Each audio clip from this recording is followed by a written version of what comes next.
Здравствуйте, на телеканале БСТ. Время подвести итоги недели. В студии Элина Насырова. И в начале коротко о главном.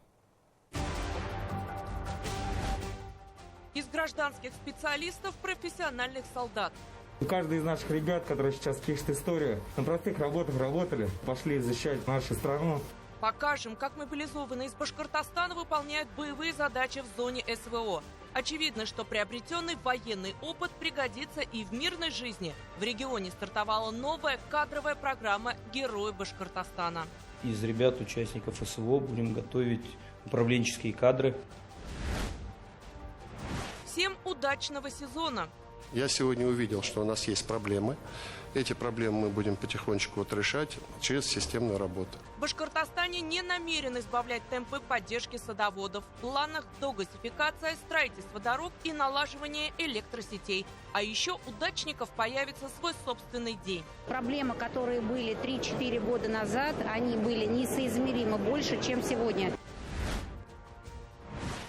Гудбай телефонные мошенники. Установить запрет можно будет через госуслуги, а с 1 сентября еще и в МФЦ. Отныне каждый житель может обезопасить себя, оформив самозапрет на кредиты. Меньше рисков пострадать и от частных застройщиков. Расскажем о нововведениях.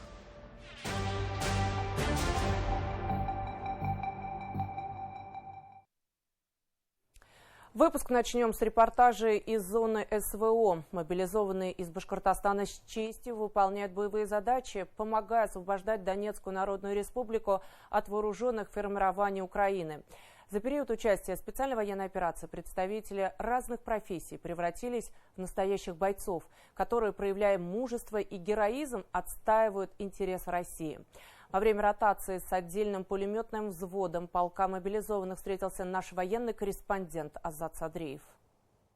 Авдеевка – это город-спутник столицы Донецкой Народной Республики. И с 2014 года украинские неонацисты превратили этот населенный пункт в мощнейший укрепрайон.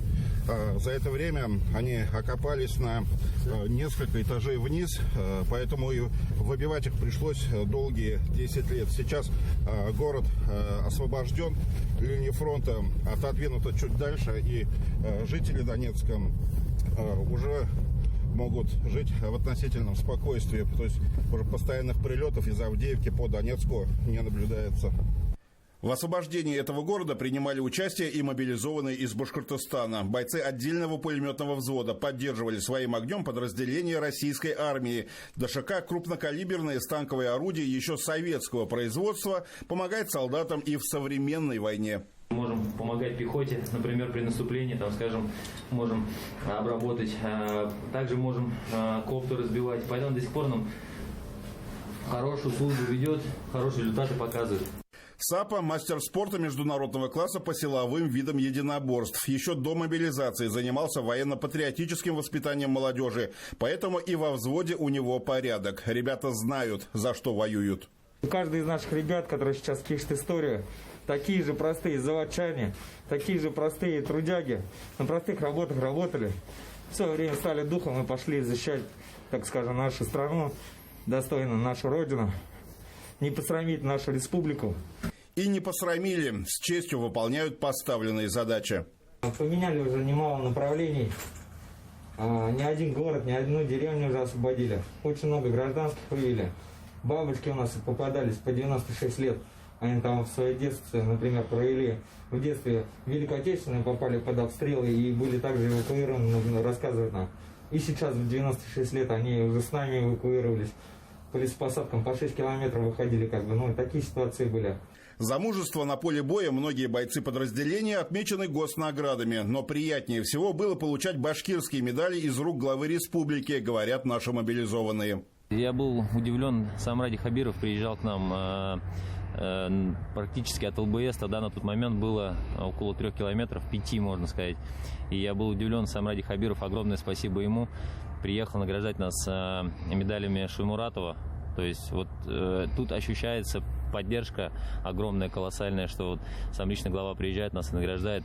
Марьинка, Красногоровка, Курахова, Новомихайловка. Вот неполный список освобожденных при участии башкирских солдат населенных пунктов Донецкой Народной Республики. Говорят, после общения с местными жителями они в очередной раз убедились в необходимости проведения специальной военной операции.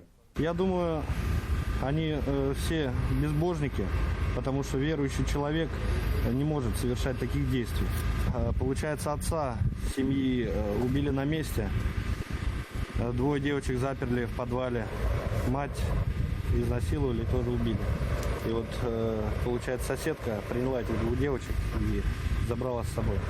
Их мы выводили. Эвакуировали их потом, да? Да, из-под линии, конечно, противника. Димон, контроль! Контроль, нормально. Вот таким образом осуществляется контроль за воздухом, пока работает дрон-детектор, значит, рядом где-то летают вражеские FPV-дроны, чтобы обезопасить ребят. Постоянное наблюдение за небом.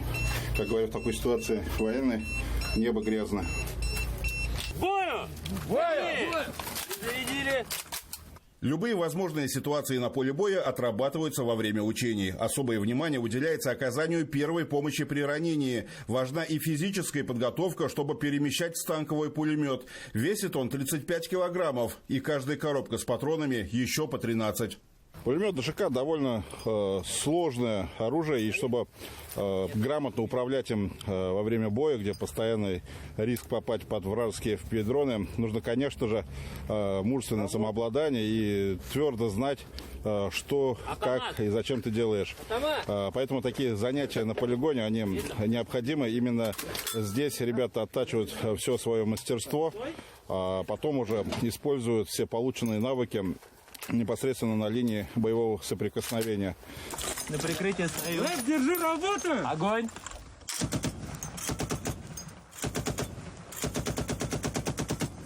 Тяжело в учении, легко в бою, говорят мобилизованные. Не раз испытывали на себе правильность этих слов. Трудные минуты друг друга спасли уже не раз. Итак, сегодня наш Только благодаря вот этим тренировкам, благодаря этому вот командиру.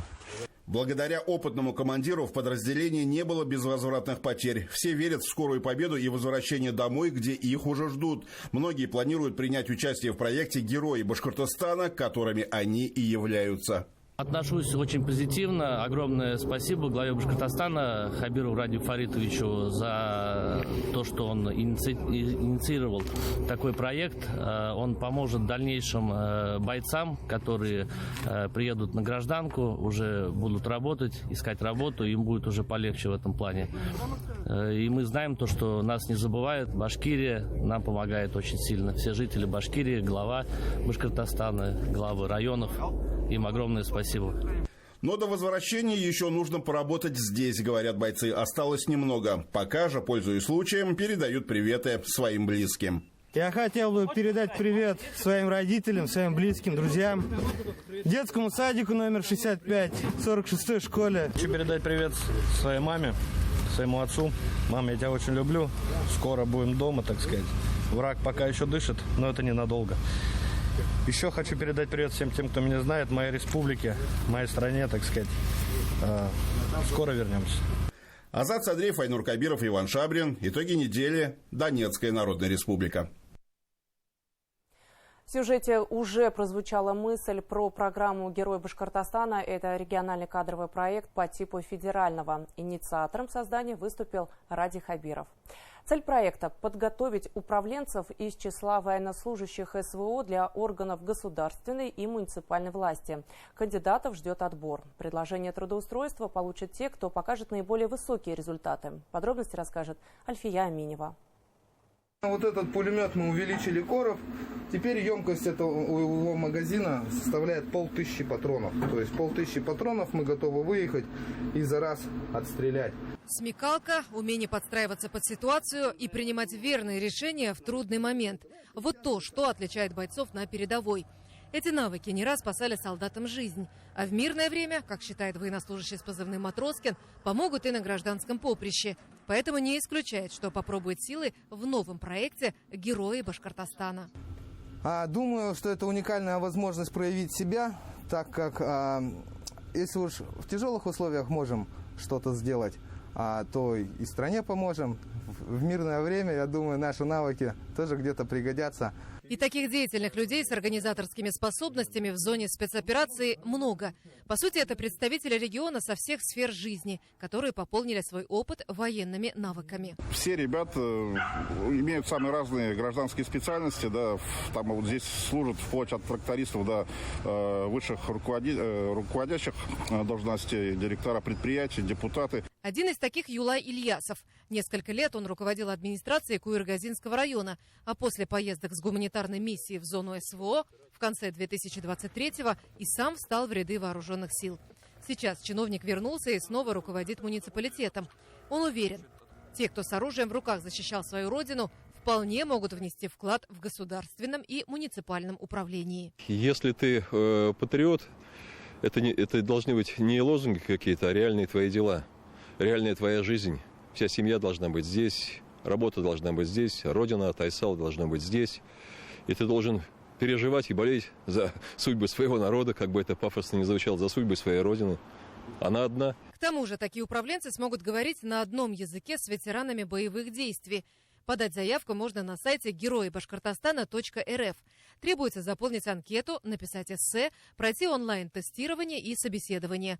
Кто покажет наиболее высокие результаты, смогут пройти обучение по программам профессиональной переподготовки и получат предложение о работе. Я также хотел бы обратить внимание на написание эссе. Эссе как раз-таки показывает, как человек умеет мыслить, как умеет выражать свои мысли и к чему он стремится в будущем. С ними будут проводить занятия как руководители региональных органов исполнительной власти, так и специалисты узкого профиля. Также, как и в федеральной программе, у них будут проводиться стажировки. Оскар Сиддиков и сам участник федерального проекта «Время героев». Его наставником стал руководитель региона Ради Хабиров. Он помогает ему разбираться в азах управления и решении задач государственной важности. Глава Башкортостана возлагает большие надежды на участников спецоперации. Будем готовить из числа участников СВО квалифицированных управленцев для работы в государственных и муниципальных органах власти, на предприятиях и в организациях. На передовой закалились их лучшие качества: ответственность, честь, преданность Родине, умение принимать решения в критических ситуациях. Эти навыки сегодня очень важны для руководителя. Участники программы пройдут обучение, стажировки под руководством опытных наставников, а затем займут достойное место в нашей управленческой команде. В военном комиссариате республики отмечают, что от командования на местах постоянно приходит информация об образцовом выполнении задач уроженцами Башкортостана. Нашим героям, участникам СВО, ребятам, которые не боятся трудностей, готовы отдать жизнь за свою родину, предоставить им возможность развиваться вне рамок вооруженных сил. То есть идти в органы государственного управления. Подать заявку для участия в проекте могут и те, кто находится сейчас на передовой. В этом им могут помочь члены семьи. Главное – желание служить Родине и дальше, где оружием будет умение решать задачи и стремление к тому, чтобы страна развивалась и процветала. Альфия Аминева, Эмиль Басареев, Артур Ханов, Азат Ишбулатов. Итоги недели.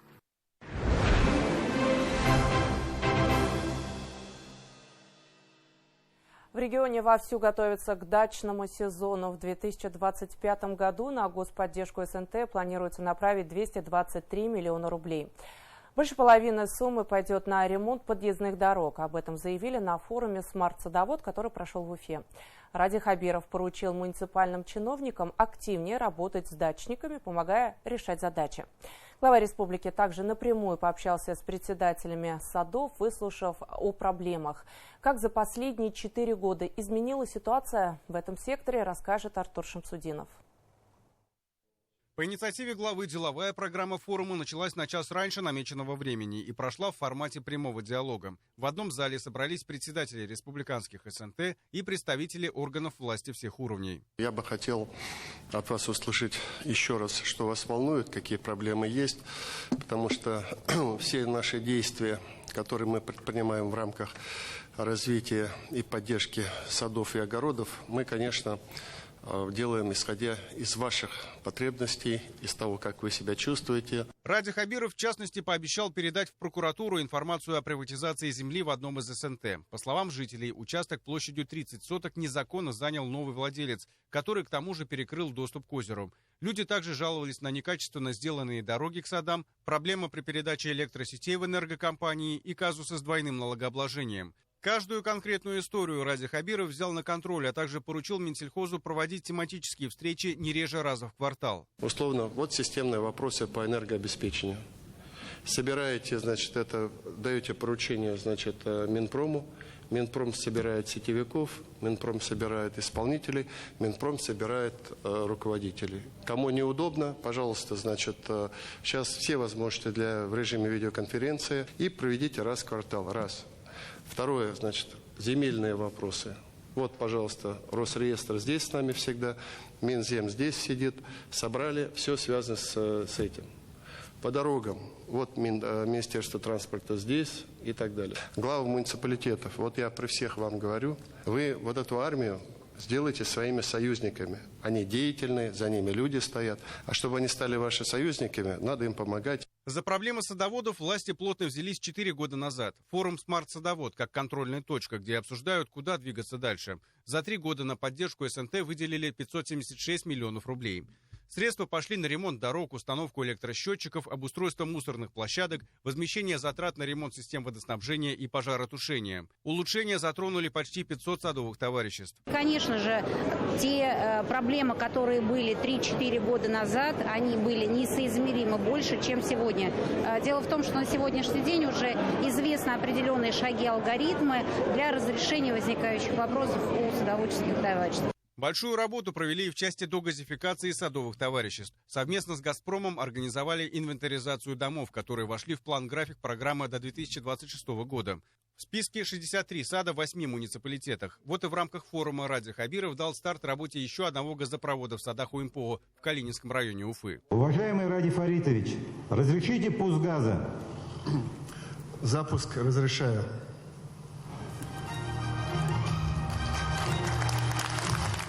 Благодаря газопроводу голубое топливо могут получить хозяева более 440 существующих и строящихся домовладений. Первыми стала семья Фана и Дании Бакировых, которые живут в садах круглогодично. До подключения к газу они отапливали свой дом электричеством, а это около 8,5 тысяч рублей в месяц. С переходом на природное топливо траты сократятся почти в 3,5 раза. И живем мы здесь уже 5 лет. Мы очень хотели тут провести газ. Электроснабжение – очень дорогое удовольствие, конечно. И вот сбылась наша мечта, чтобы нам провели газ. И намного экономнее нам получается сейчас. Система господдержки садоводов в Башкортостане – одна из лучших в стране. За 4 года количество направлений поддержки увеличили с 5 до 14. Всего в регионе 1500 товариществ. По этому показателю республика 6-я в стране. Участки имеет каждый 8-й житель. Одно из самых моих светлых воспоминаний, на самом деле, вот моих самых светлых воспоминаний моего детства, это те дни и часы, которые я провел с родителями на нашем 4-соточном участке в Ишимбайском районе. Это, на самом деле, самые счастливые годы моей жизни были. Власти готовы оказывать поддержку конкретным СНТ, но важно, чтобы сами садоводы навели в них порядок. Речь, в частности, о документах. Нужно ставить на учет участки, постройки, сети и дороги. Ведь по закону нельзя выделять средства из бюджета в никуда. В помощь садоводам и цифровые технологии. Башкортостан – единственный регион, где создана электронная информационная система «Мой сад», которая призвана помочь председателям товариществ. Система упрощает процесс проведения собраний, учет электроэнергии или воды, а также финансы. Все это можно сделать и с помощью смартфона. Именно на плечи председателей и членов правления СНТ ложится самая сложная работа. Ради Хабиров предложил продумать для них систему наград, чтобы поднять престиж. Своеобразной мерой поощрения вот уже 2-й год подряд становится и грант в 500 000 рублей. которые вручают самым деятельным представителям товариществ. Эти средства мы планируем потратить на систему безопасности, систему видеонаблюдения и установить беседку, на которой мы будем проводить собрания в нашем СНТ. До этого мы в чистом поле проводили. Ради Хабиров также предложил учредить в регионе День садовода. Эта дата будет как единый день субботника, когда дачники смогут привести территорию СНТ в порядок, а власти помогут и инвентарем, и централизованным вывозом мусора. Артур Шамсудинов, Артур Ханов и Руслан Галямов. Итоги недели. Уфа. Ну а теперь к теме новшеств, вступивших в силу с марта. Жители России смогут сами оформить самозапрет на выдачу потребительских кредитов через госуслуги. Также с 1 марта граждан страны обезопасят от мошенников и в вопросе покупки частного дома. Система переходит на эскроу-счета. При этом построенные здания и дома теперь в обязательном порядке нужно регистрировать и оформлять собственность. О нововведениях расскажет Даниль Байков. Доверяй, но проверяй. С таким подходом уфимка Дина Шокурова всегда подходит к решению любого вопроса, будь это покупка или даже разговор с неизвестными людьми по телефону. Недавно женщину на другом конце провода попросили забрать товар с почтового отделения, заказанного в маркетплейсе, и ввести через СМС-сообщение код, якобы для получения посылки. Тут, в общем-то, сообразила и поняла, что это все-таки мошенники, и вовремя, в общем-то, я отключила телефон. Ну, таким образом, в общем-то, я чуть не пострадала от мошенников. И чтобы дополнительно обезопасить себя, женщина запретила банкам и микрофинансовым организациям через сайт госуслуги оформлять займы на свое имя. Теперь это можно делать всем россиянам с 1 марта. Если кредиторы и выдадут деньги, несмотря на ограничения, они не смогут требовать долг у жертвы аферистов. Установить запрет можно будет через госуслуги, а с 1 сентября еще и в МФЦ. Услуга бесплатная. Когда человеку действительно понадобится кредит, он тем же путем сможет снять запрет. Обезопасят и покупателей и на рынке индивидуального жилищного строительства. Счета эскроу стали обязательными теперь и там. Потребители перечисляют деньги не застройщику, а на специальный счет в банке. Компании получат их только после того, как дом будет достроен и поставлен на регистрацию.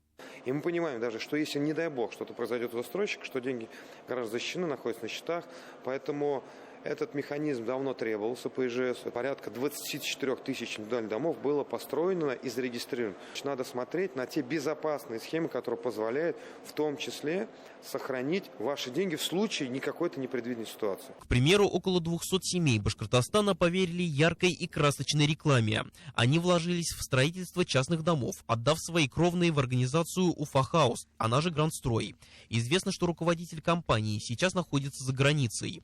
Возбуждено уголовное дело. Многие собственники вынуждены достраивать дома за свой счет по договорам с банками, иначе кредитные организации будут повышать ставки. Что касается добросовестных застройщиков, то они уверены, что с переходом на эскроу-счета столкнутся с рядом трудностей. И вот в настоящий момент отрасль немножко больна, потому что огромные ставки Центробанка, потому что отсутствуют льготные ипотеки, потому что растет себестоимость. А сейчас банки усложняют условия, накладывается определенная нагрузка на застройщиков. Свои денежные средства они вкладывают в строительство объекта и получают, соответственно, свои деньги не по истечении сдачи дома, а уже с момента, например, есть банки 14 месяцев, с момента заключения договора. То есть это очень длительный период. А вот правила оформления хозпостроек в сфере ИЖС, наоборот, упростили.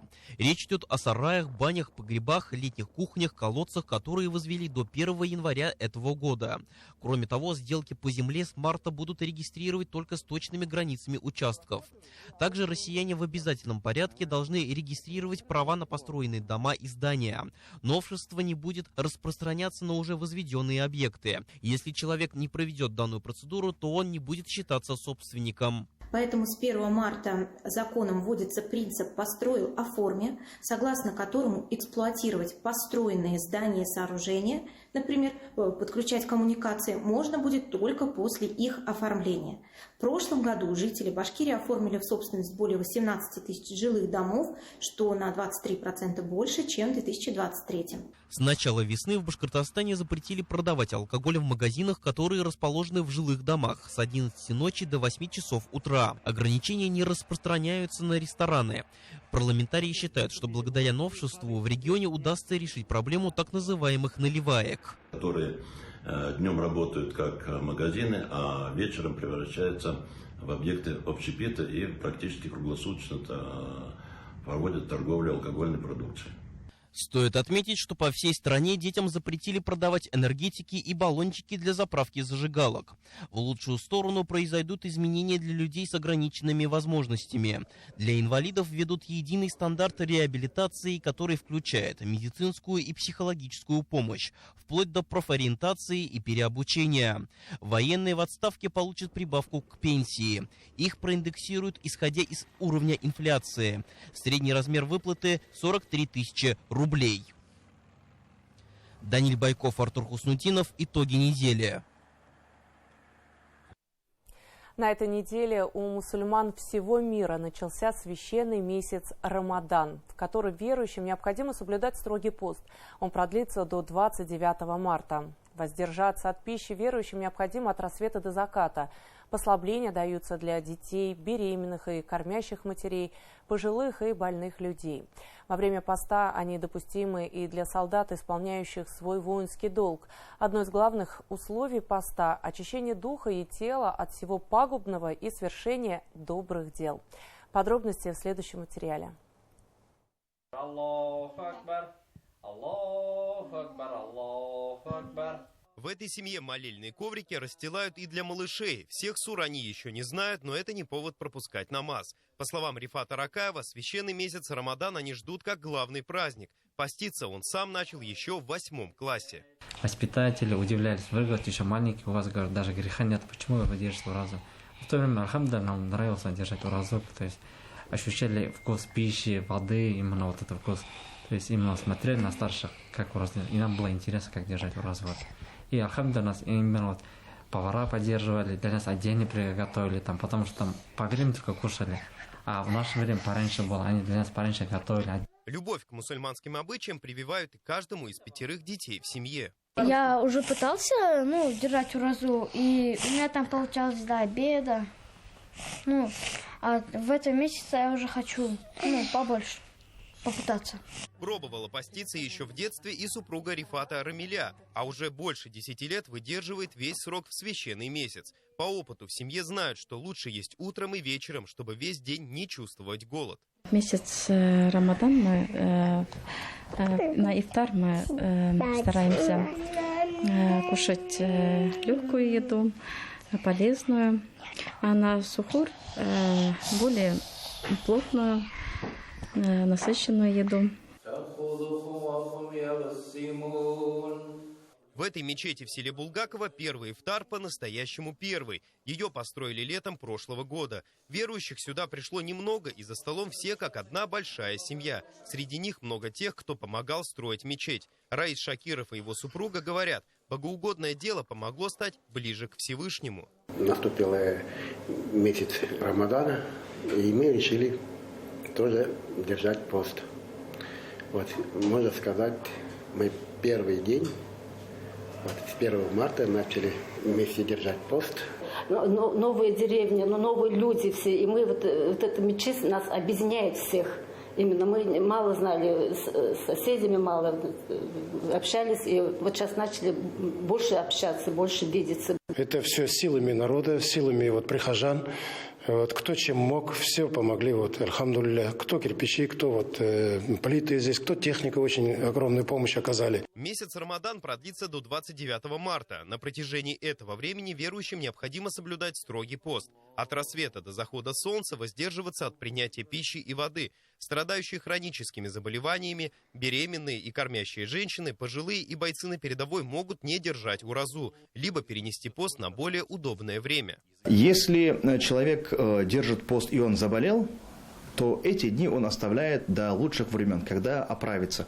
И после того, как он оправился, продолжает пост. Но если у него и это не удалось, во время месяца Рамадан он проболел, то он должен принимать лекарства, кушать, заботиться о своем здоровье. И после завершения его болезни он в другие дни может восполнить эти пропущенные дни поста. Кормить одного обездоленного в течение месяца приравнивается к посту, но держать уразу – это вовсе не про голод. В первую очередь речь о духовном очищении, укреплении веры и переосмыслении своей жизни. А еще это время добрых дел, которые засчитываются верующему кратно.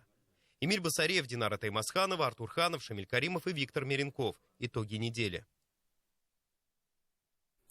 А вот у православных прощенное воскресенье. Это день, который предваряет Великий пост, один из самых важных периодов жизни христиан.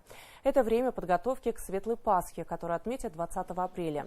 Великий пост символизирует 40-дневный пост Иисуса Христа в пустыне, а также напоминает о жертве, которую Он принес ради спасения человечества.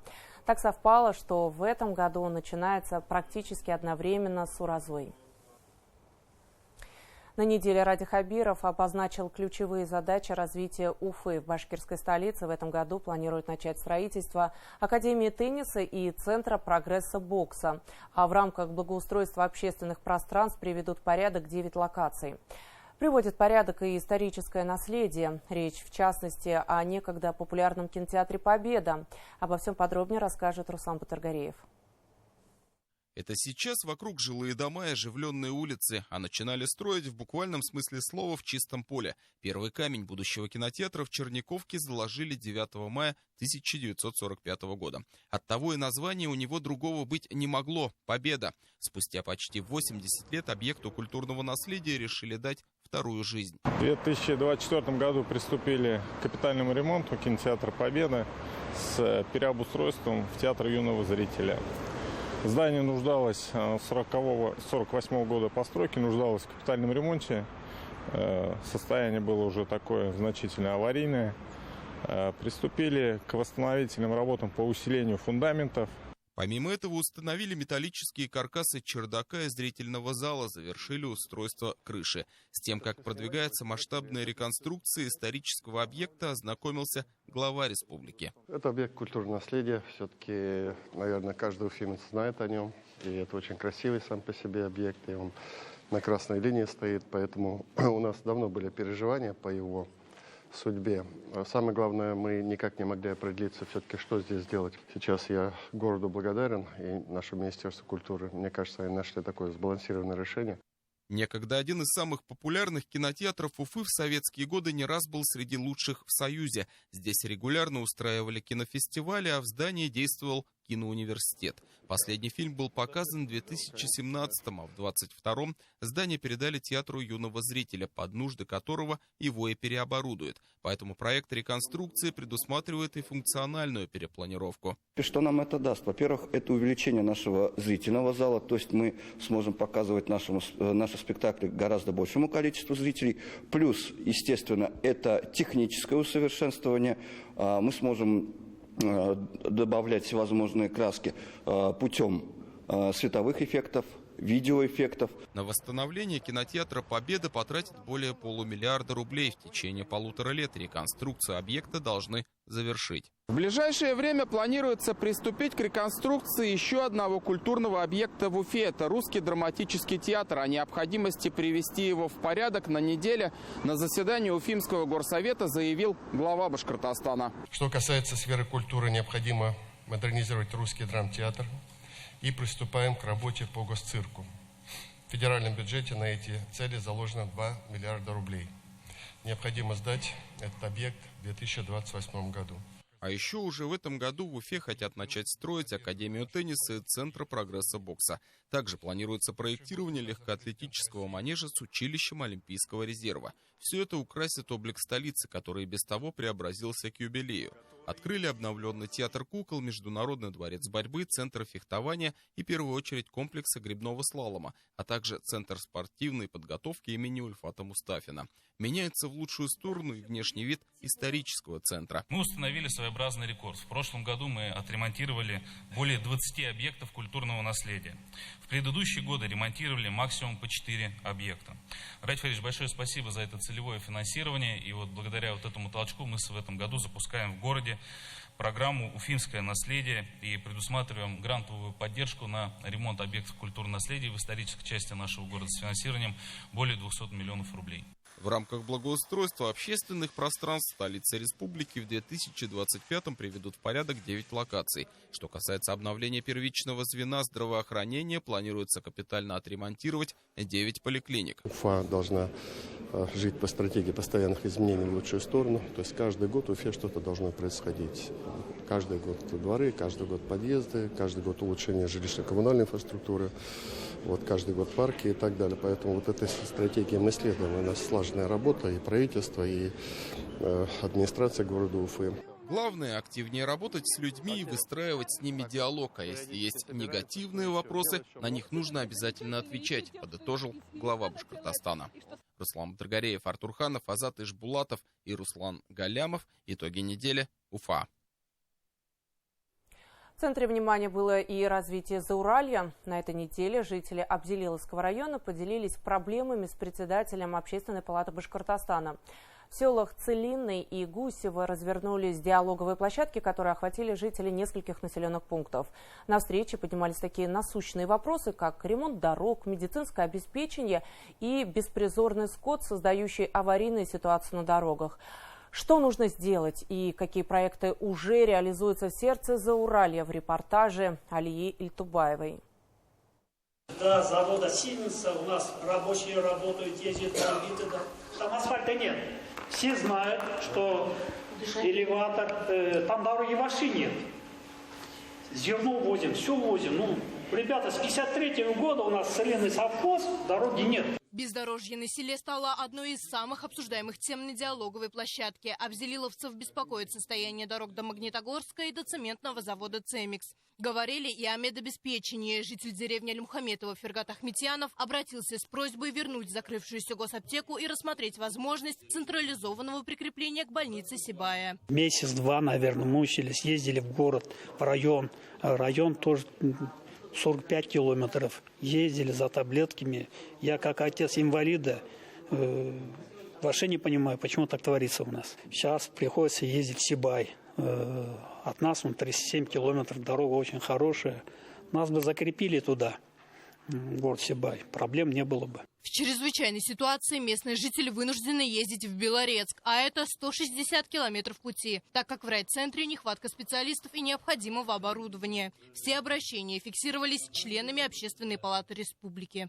Проблемы везде примерно одни и те же. Уверен, что при таком подходе, когда люди не просто встречаются с нами, с представителями власти, а они общаются друг с другом. При все-таки ограниченных ресурсах, когда граждане сами расставляют приоритеты, что им нужно в первую очередь. Мы сегодня говорили, и действительно люди соглашаются, они начинают думать. Обратили внимание и на проблему вольного выпаса животных, коз и лошадей. Они нередко становятся причиной аварий на дорогах. Безответственность владельцев предложили регулировать и на законодательном уровне. Насчет лошадей слишком много соседних сельсоветов и даже Баймакского района.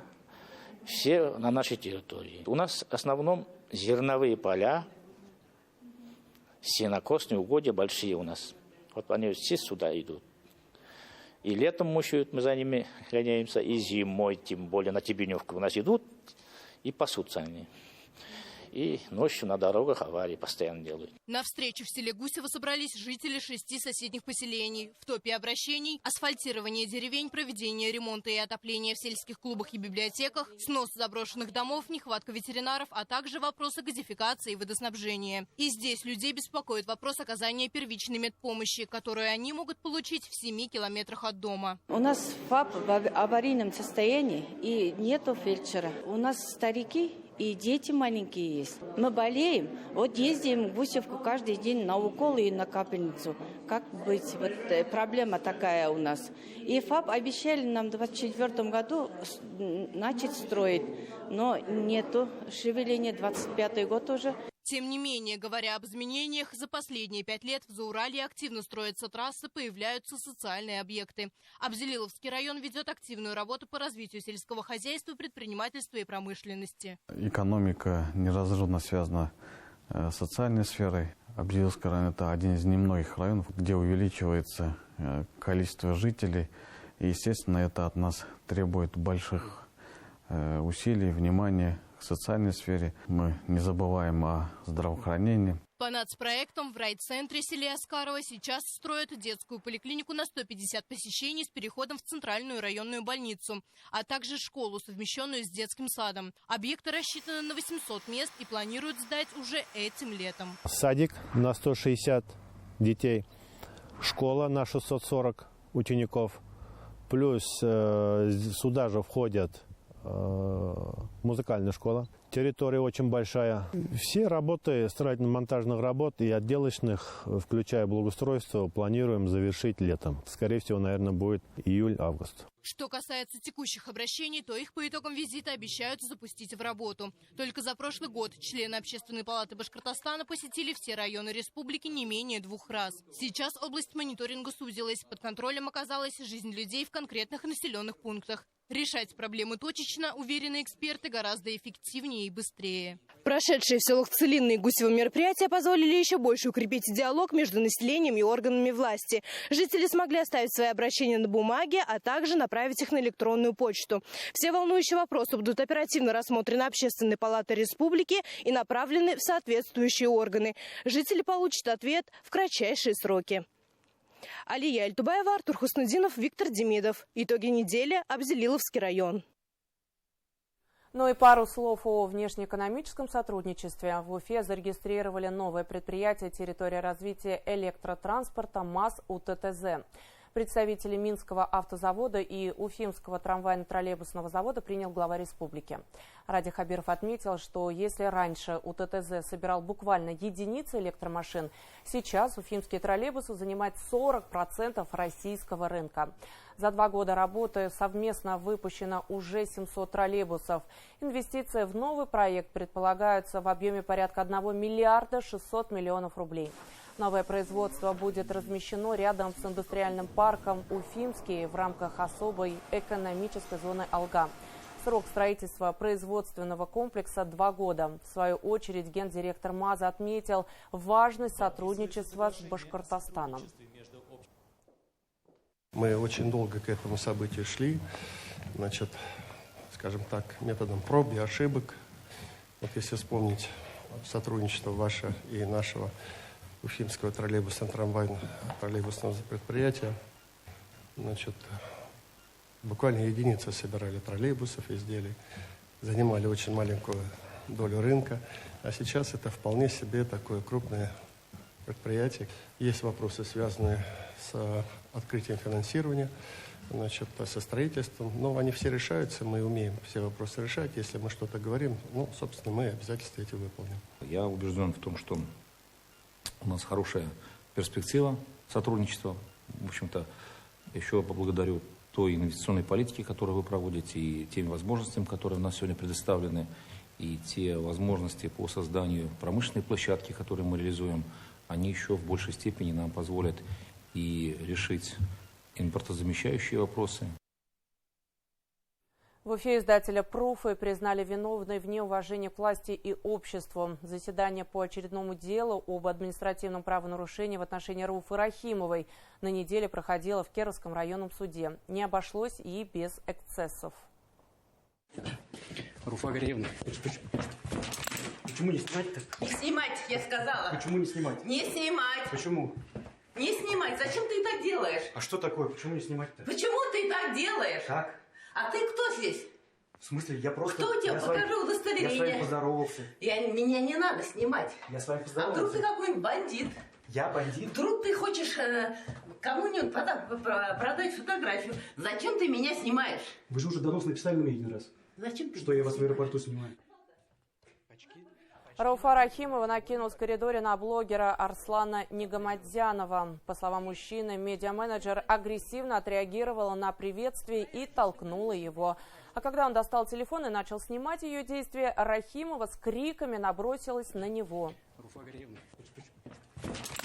И именно в тот момент, когда я достал камеру прямо под запись, она меня бьет с криками там: «Не снимай меня! Не снимай меня!» Сначала по спине ударила, потом по лицу ударила, у меня очки отлетели. Слава богу, очки целы, у меня зрение плохое, я бы не добрался потом до выхода из суда.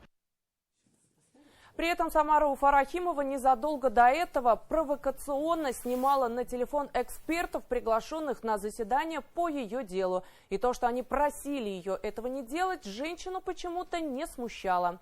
Отмечу, что по итогу суд вынес решение оштрафовать медиа-менеджера на 30 тысяч рублей за неуважение к власти и обществу. Это не первое взыскание в адрес Рауфы Рахимовой, которую уже штрафовали за дискредитацию армии. Также напомню, что в скандале ранее был замечен другой сотрудник издания «Пруфы» – политический обозреватель Рамиль Рахматов. На одном из заседаний суда он обещал сломать нос журналистки телепроекта «Дознание». Серьезность своих намерений он тогда повторил и на своей странице в социальных сетях. Ну и к теме спорта. Дворец борьбы в Уфе вновь распахнул свои двери для участников соревнований. В выходные он принял всероссийский турнир по самбо среди девушек. Мероприятие приурочили к Международному женскому дню. В нем приняли участие более 100 самбисток в двух возрастных категориях от 11 до 15 лет. Помимо этого, теперь во Дворце борьбы каждую субботу проводят мастер-классы по самбо под наставничеством опытных спортсменов. Обо всем по порядку в материале Элины Юлдашевой. В преддверии Международного женского дня Дворец борьбы принял сильнейших самбисток страны до 16 лет. В Уфе подобное мероприятие прошло впервые, а отныне станет ежегодным. В Уфе во времена Советского Союза женское самбо активно развивалось. Здесь воспитали многократных чемпионок мира. Сейчас в планах возрождение этих традиций. И прошедший турнир стал важным шагом для реализации этого. Я вот, как являюсь мастером спорта СССР по самбо, в свое время начинаю заниматься вот этой борьбой самбо. Впервые как раз 6 девушек начинали заниматься самбо именно здесь у нас в Уфе, во всем Советском Союзе. Идей было несколько. Первое, мы, конечно, хотели поздравить наших девочек с 8 марта, для них сделали такой подарок. Второй момент, это мы включили данный турнир во всероссийский календарь Министерства спорта России, и теперь мы в рамках этого турнира победительницам присваиваем кандидат в мастера спорта, спортивное звание. Это тоже очень важно для девочек. Диана, посмотри, все так же сверху. Давай. Более 100 спортсменок из разных регионов нашей страны боролись за награды, в том числе самбистки из Нижневартовска, Москвы, Республики Татарстан. Серьезную конкуренцию составили представительницы Башкортостана. Понаблюдать и поддержать наших самбисток приехала победительница первенства мира и России Алия Мухаметьянова. Видно, что все участницы хорошо готовы. Я думаю, в будущем они будут представлять нашу страну на международных коврах. По стопам отца. Такой путь выбрала Ева Зайцева из Свердловской области. Она начинала заниматься теннисом, но затем выбрала самбо и не прогадала. Сейчас она победительница многих турниров, в том числе и уфимского. Быть может, поддержка отца, который ее и тренирует, сказался на результатах спортсменки. Это третье вообще соревнование у дочки здесь. Ни одной схватки легкой не было. Очень конкурентные. И много народу, конечно, со всех областей съезжаются. Как бы любят ваш город. Он говорит, не расстраивайся, все хорошо. Дальше сможешь еще больше побороться, времени много. Боролась 3 раза. В первые 2 легко. В 3 уже было посложнее, но все равно выиграла. И каждую схватку болевую. Самая захватывающая часть турнира – это финальные схватки. Болельщики, тренеры и даже сами спортсмены порой не в силах сдержать эмоции. В одной из весовых категорий в финале встретились родные сестры из Стерлитамака Владислава и Ярослава Порываевы. Девушки часто представляют нашу республику на турнирах разного уровня и завоевывают медали. На уфимском старте победу одержала Ярослава. Соревнования очень сильные, то есть хорошо, девчонки, в принципе, все приехали подготовленные. Наши девчонки тоже борются на хорошем уровне, потому что у нас по этим возрастам достаточно неплохой уровень подготовки спортсменов. Большое внимание уделяют и подрастающему поколению самбистов. В Уфимском дворце борьбы в 3-й раз проходят тренировочные мероприятия под наставничеством мастера спорта международного класса Айнура Мулагалиева. Ребята из разных спортивных школ обмениваются опытом и отрабатывают новые приемы. Юные самбисты у нас, дай бог, растут, крепкие, молодцы, пока стараются. Надеюсь, что у нас также пойдет, и тогда и результат будет у нас хороший. А здесь вот они как раз-таки незнакомые друг друга ребята, друг с другом встречаются, набирают опыта, обмениваются опытом друг от друга.